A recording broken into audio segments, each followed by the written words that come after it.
Well, good morning. This week, as I've had a chance to reflect on the last year, I've thought a lot about the many challenges that Iowans have endured, from the overwhelming sense of uncertainty about the pandemic to its direct impact on our health, employment, education, and nearly every aspect of our lives. But mostly I've thought about the Iowans we lost to the virus, and especially the families left behind who loved them, and continue to grieve for them every day, and our thoughts and prayers remain with you as you continue to heal. And despite the many hardships of the last year, it's important that we also take a moment to recognize how far that we've come since last March. At this time last year, we still didn't know much about the virus. We were just beginning to learn about substantial and community spread. We didn't know the number of vents or ICU beds available, when or whether we'd have COVID-19 tests to meet the demands of our state, much less the entire nation. But within 2 months, through a public-private partnership, we launched Test Iowa and opened drive-through and clinic sites across the state to provide testing free of charge to any Iowan, regardless of their symptoms. Since then, more than 604,000 Iowans have been tested through Test Iowa. In fact, more than 1 in 3 Iowans tested for COVID-19 chose Test Iowa for their testing needs. And to think that in only 9 months from the start of the pandemic, the first 2 vaccines were approved and distributed nationwide to begin vaccinating healthcare workers and long-term care facility residents and staff. 2 months later, we would have a 3rd vaccine. And this week, 1 year from our first confirmed cases in Iowa, we're on track to vaccinate the 1 millionth Iowan. As of yesterday, the CDC reported that Iowa had administered more than 952,000 doses, 18 and up. That's 27% of the population. We're 10th in the nation. 298,000 second doses, so that's 13% of Iowans have been fully vaccinated. We rank 27th in the country. We've projected that 70% of our first responders, our child care providers, and our K-12 teachers have received at least 1 dose. More than 90% of our long-term care residents will be complete with their 2nd dose by the end of the month. And almost 94% of Iowans aged 65 and older have received at least 1 dose. But even with that impressive vaccination rate among older Iowans, we know that for some, scheduling online has been a barrier to getting vaccinated. Iowans 65 and up can now call 211 and speak with a vaccine navigator who will take their information and schedule an appointment for them at a nearby Hy-Vee pharmacy. The program just started yesterday, and in the first day alone, 211 received 1,600 calls and scheduled more than 1,100 appointments for older Iowans who hadn't been able to get one yet. Due to the large volume this week, Hy-Vee will be setting up clinics in Des Moines and Cedar Rapids to accommodate the immediate needs of this population. 211 also has multilingual care navigators on staff, plus access to translation services that cover 240 languages, helping us better serve Iowans of all backgrounds. As the program continues, we'll be assessing how it could be extended to even more Iowans who may struggle with scheduling appointments on their own, whether that's due to barriers with technology or even language. So as you know also, we received our first shipment of the J&J single-dose vaccine last week and immediately allocated 25,600 doses to begin vaccinating. Workers who had been essential to critical supply chains moving over the last year, including those at food processing, egg production, and manufacturing and distribution companies across the state of Iowa. Our plan is to vaccinate nearly 160,000 employees who work or live in congregate settings over the course of the next 5 weeks. I'm pleased to report that the first week of employer vaccination clinics is nearly complete at 51 food processing plants located in 17 counties, and according to our most recent report, more than 18,400 workers have been vaccinated. And we think that's actually higher, but we're still entering the data.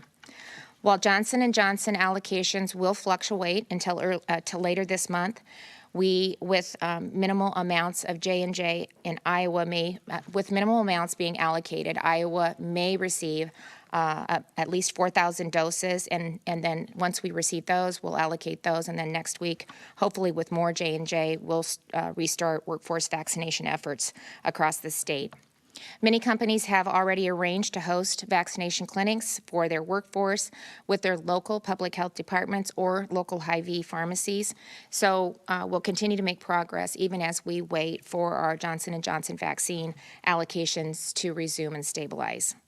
Finally, later this week, we'll update the vaccine dashboard at coronavirus.iowa.gov to reflect the administration of the J&J vaccine, so that will also be accounted for on the website.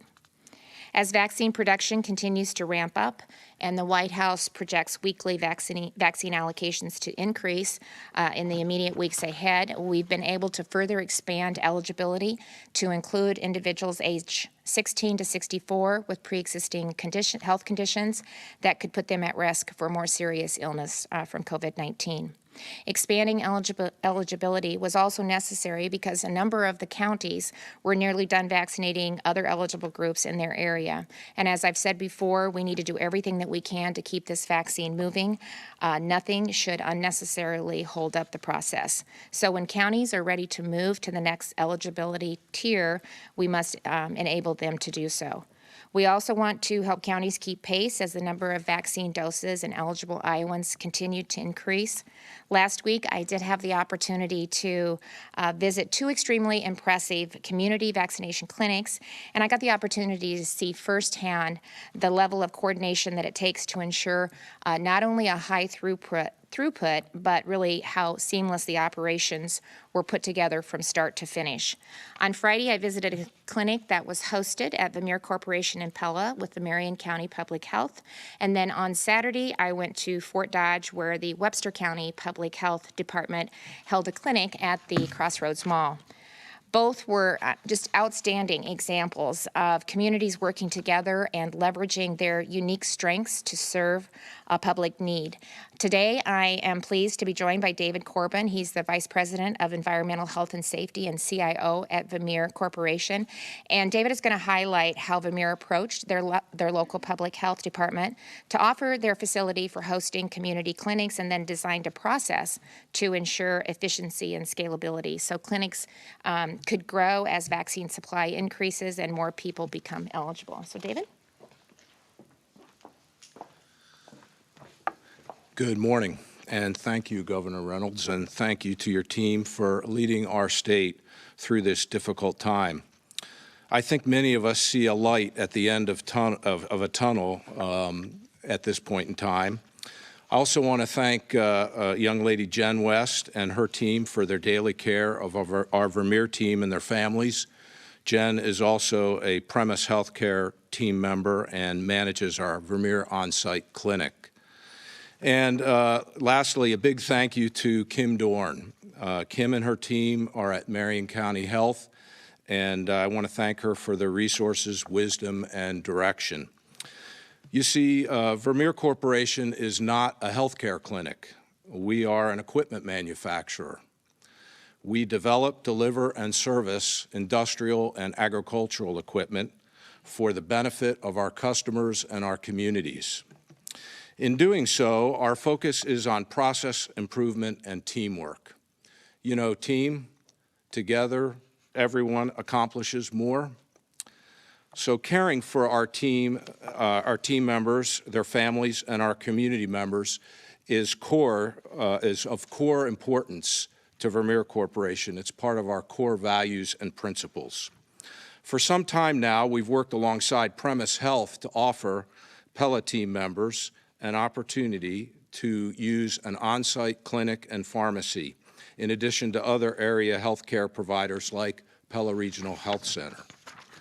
We believe in partnerships, public and private, partnerships enabling groups to do what they do best, focusing on solving problems together in our communities.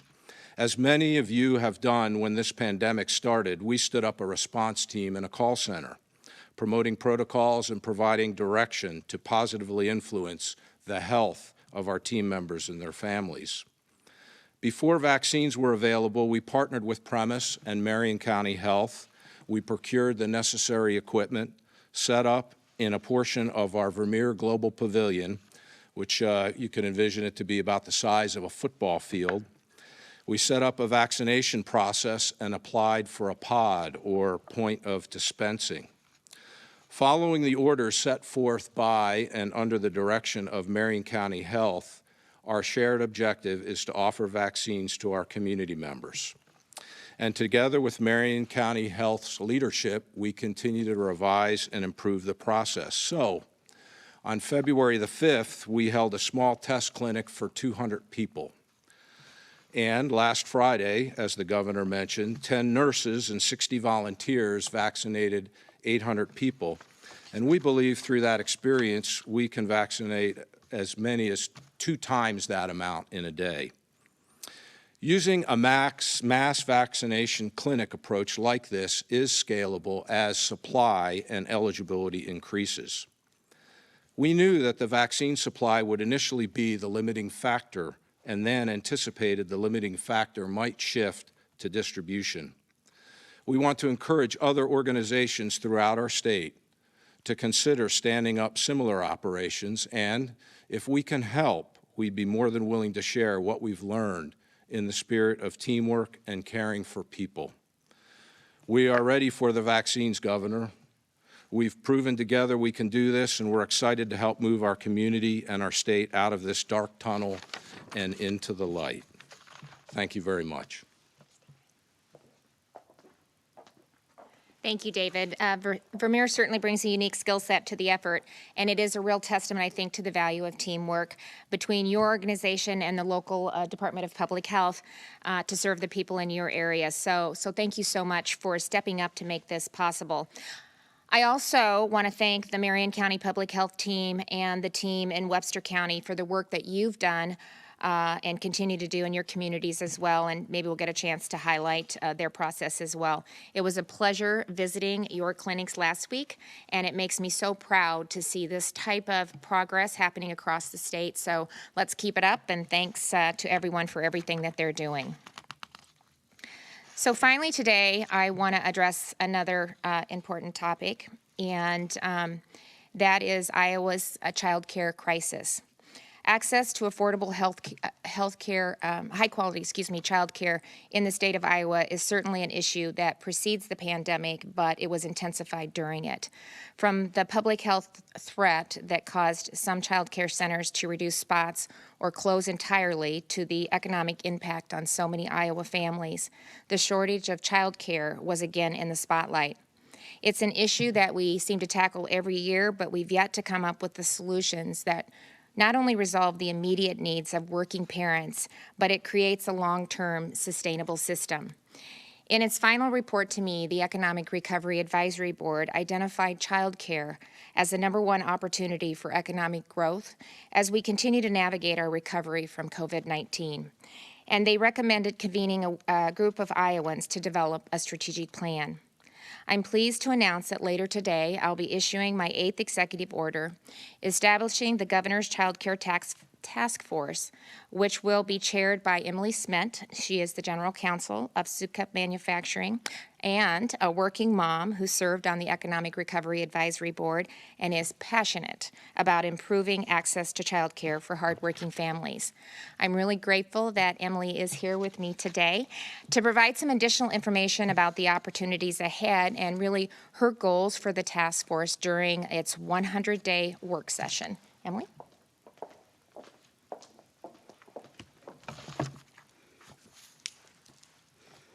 Thank you, Governor, and good morning. My name is Emily Schmidt, and I work for a family-owned and operated Sukup Manufacturing Company.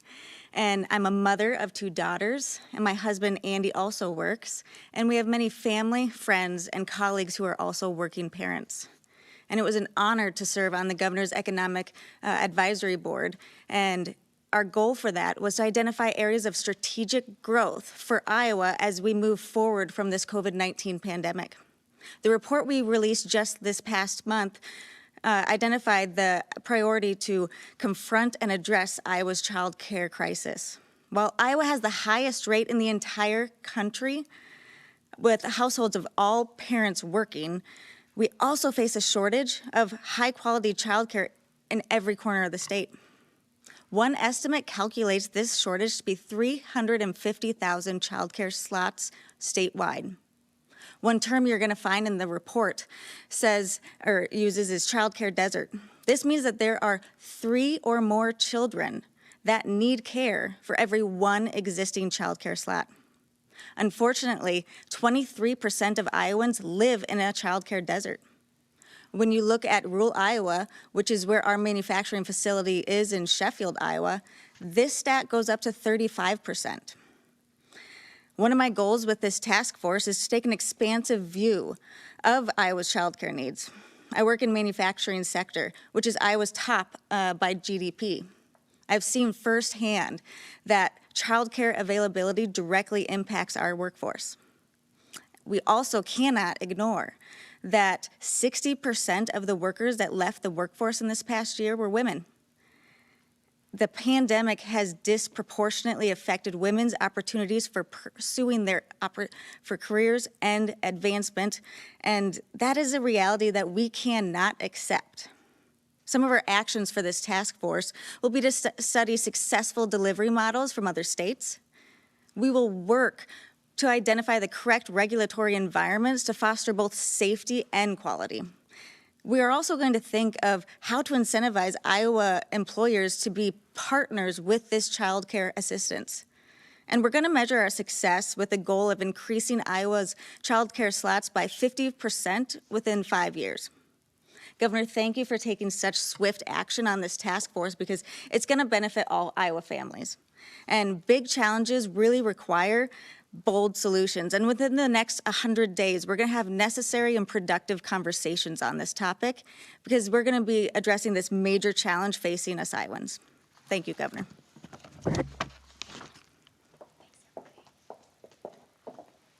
Thank you, Emily, and I so appreciate your willingness to lean into the leadership role and the unique perspective that you offer on Iowa's rural communities. As you said, access to child care is an issue in every single corner of our state, and we need to do everything that we can to resolve it so that every Iowa parent can pursue opportunities to better themselves and their families. In the meantime, many communities across the state have been working hard to develop and fund local projects that address child care access and support working families. Today, the Department of Human Services and Iowa Workforce Development will award more than $13 million to support the expansion of child care in communities across the state. Together, the two agencies reviewed more than 70 applications, then leveraged the best available funding source for each project to ensure that every eligible applicant received the maximum amount possible. I want to thank Beth Townsend, who is the Director of Iowa Workforce Development, Kelly Garcia, Director of the Department of Human Services, and Janae Harvey, the Department of Human Services Division Administrator for Adult, Children, and Family Services, and Taryn Frederis, who is a part of my team, for their teamwork and collaboration to make this possible. As we sat around the table in my office and I listened to them talk about the eligible funding opportunities to see how we could really braid that funding and collaborate together to really allocate it in a responsible manner was exciting. And so I think this is a great place to start, and it's just going to be great timing for the Child Care Task Force to step in and take what we're hearing and really build on that. And so I'm excited about the future. The Department of Human Services will reward more than $12 million through its Investing in Iowa's Child Care funding program, which provides financial support, personal training, equipment, and supplies for new or existing child care facilities. And then another million from the Future Ready Iowa Child Care Challenge grants that's ran through the Iowa Workforce Development will support community projects that establish local child care facilities. So one of those award recipients is the Grundy Community Preschool and Child Care Center in Grundy Center, which will receive a Child Care Challenge grant in the amount of $97,500 to fund the construction of a new space in the former upper elementary school building. This community-wide project will result in additional 36 childcare slots and so much more. So here to share more about the impressive project and what it will mean for the community is Melanie Hoy, and she is the board chair of Maroon and White. It's a nonprofit dedicated to supporting childcare and early education in Grundy County. Melanie?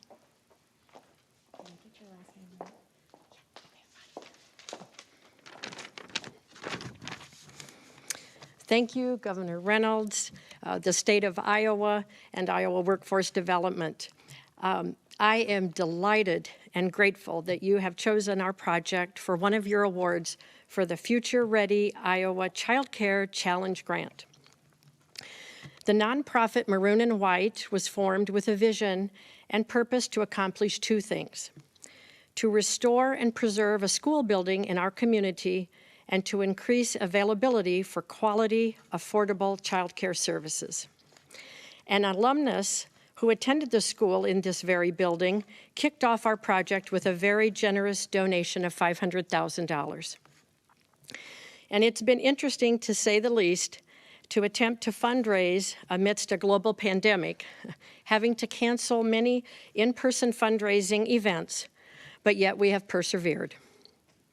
The school building was built in 1939 as a high school and operated as such until the late 1950s. It was then home to the junior high, which I attended, and lastly as the upper elementary for 5th and 6th graders until the early 90s.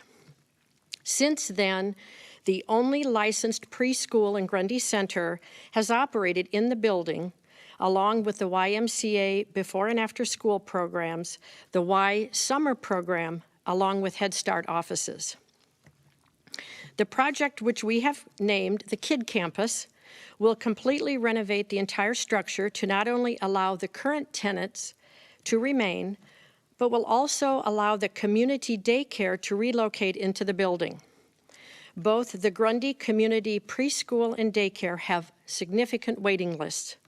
And with this renovation, we will be able to add classrooms and daycare space to allow for an increase of over 60% for both the preschool and daycare. The building is also located on the grounds next to the elementary, which provides a level of convenience for parents that may have children in both the elementary, preschool, and/or daycare. We call it the one-stop shop. The playground area will be named for a young mother of 4 in our community who sadly recently lost her battle to cancer. As we know, child care services are so important to young working families. This will help in retaining and recruiting young families to our community. But it goes beyond that. It provides an important role in economic, business, and community development. This money will allow us to start interior work this spring on added additional classrooms, a new commercial kitchen, and laundry room. This building holds many fond memories for all that have walked the halls in the past and will provide now an updated, modern, safe, and healthy facility to ensure a bright future for generations of children to come. Thank you so much. Thank you, Melody, and congratulations. We're excited to come see the project when it's complete, and I wish you much luck through the renovation process. There are a lot of good things happening in Iowa, from our progress with vaccination to getting back to business as usual and resolving issues like childcare that will even further fuel our economy. These are just some of the reasons why Iowa is ranked #1 for opportunity. As announced just yesterday in the U.S. News & World Report state rankings for 2021. So even though we already knew that opportunity lives here, we can be very proud that our state has been recognized across the country. I know that I certainly am. And with that, we'll go ahead and open it up to questions.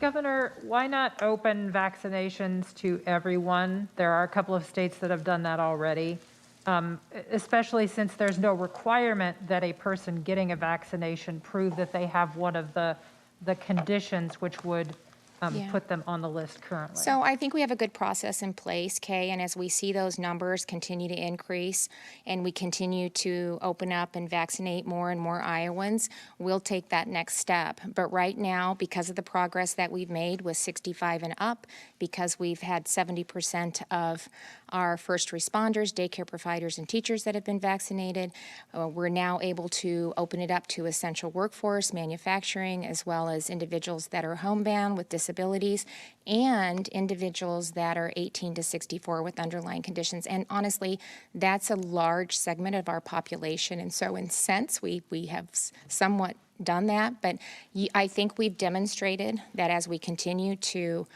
scale the ability to do the clinics and to reach Iowans, that we have made it possible for the different counties to move into the next tier when they've met the criteria in each of the ones that we've laid out. So every day we're evaluating that and we're talking about what makes sense for us to move forward and to just, it's based on the allocations that we get. So we had a great start to J&J, 25,600, and they're out the door and they're being utilized.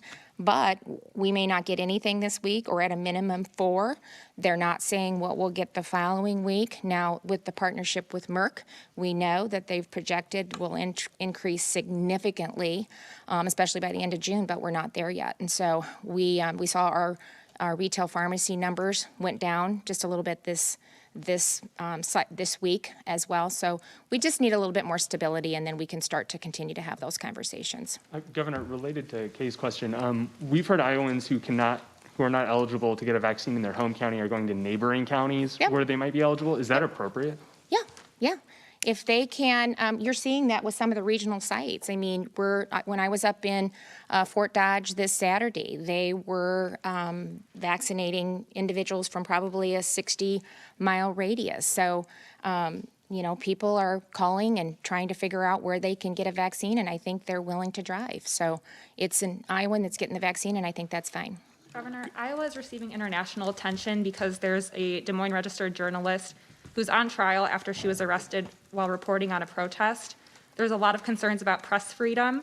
Do you have any response to what's going on with that? Anything you want to say about press freedom in the state? No, I'm not. I don't have any comment on that. We'll continue to let it work through the process. We'll see where it ends up, and we'll let the process work. Governor, did you get any sense from the call with the administration this week about where J&J will go kind of past 2 weeks from now? Did they get into April projections, and would Yeah, that? I think I should have that. They didn't on the call, but I think early projections were, I think they were 20 million first, but I think they were saying, how much was it by June, huh? It's significant. It is. It's really significant. By the end of June, the number was significant. And Dave, we can get those to you. I don't want to misquote it and then have it be wrong, but I think it was in the 20 millions for April and then a significant increase by June. It will be a game changer. Sorry, just to get to K's then, will Johnson & Johnson kind of be that production necessity before it can be opened up to everybody, do you think, or can it happen before that? I think we're projecting with the J&J that we anticipate receiving that we'll be able, including some Pfizer and Moderna. So there are you asking about manufacturing and essential workforce and really utilizing it for that? So we're seeing them. Yeah, Which for yeah. everybody. So we 4 weeks. I mean, we've already moved some up, and again, that's our projection, but it's based on the allocations that we get. But I think we're quickly going to see this shift to where we've got a lot of vaccine coming into President Biden said he believed that everybody that wanted one would be eligible by mid-May, I think was his projection. So, I mean, that gives you a pretty good indication of what we're hearing and what the expectations are for the ramp up. So manufacturers and processes and distribution centers are using the J&J because it's a single shot. It's just easier to coordinate, but they're also coordinating with their local public health and Hy-Vee to utilize Moderna and Pfizer as well. So that's a part of the mix with some of the companies as well. So how will you notify Iowans when everyone else, Well, just like we did press conference.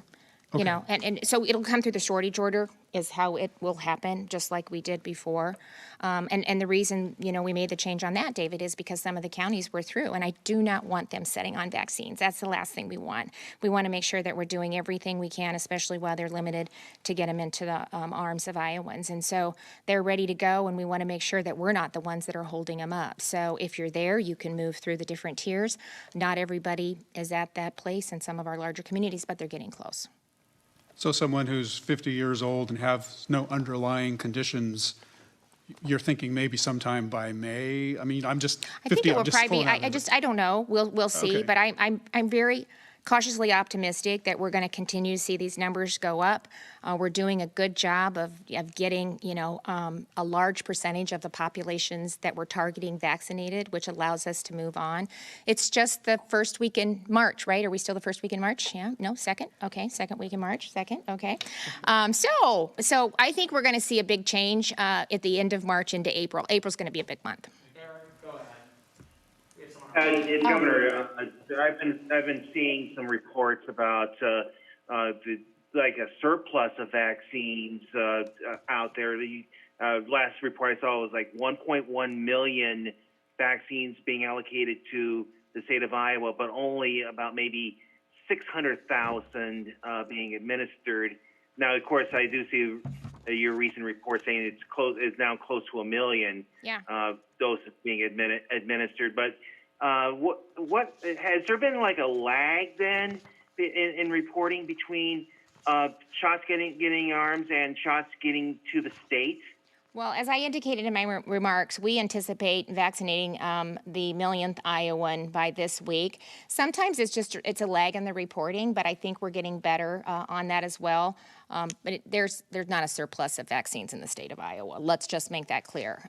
You know, we are doing a great job of working with our local public health, our Department of Public Health, our private sector companies, our retail pharmacies are doing a great job of getting it out, and there's just unbelievable coordination happening across the state. Hospitals and clinics are a part of that as well. And so we are, and you know, otherwise you wouldn't see the numbers that we're seeing. So if you go on the website, you'll be able to see where we're at. CDC has a website that they update daily, and we're just about to hit the millionth Iowan vaccinated.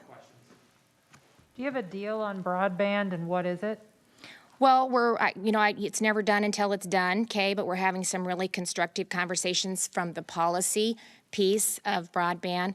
I'm excited about that. It is a priority of mine, and I believe it's a priority of the legislature as well. So we're working together to make sure that we can find some common ground to move the bill forward and hopefully move Iowa in the direction that it needs to move. You know, I've talked about that a lot. We're not anywhere where we need to be. It brings equity to the entire state, and especially with what we just went through last year, it underscores how important it is that we have high-speed, reliable, affordable broadband.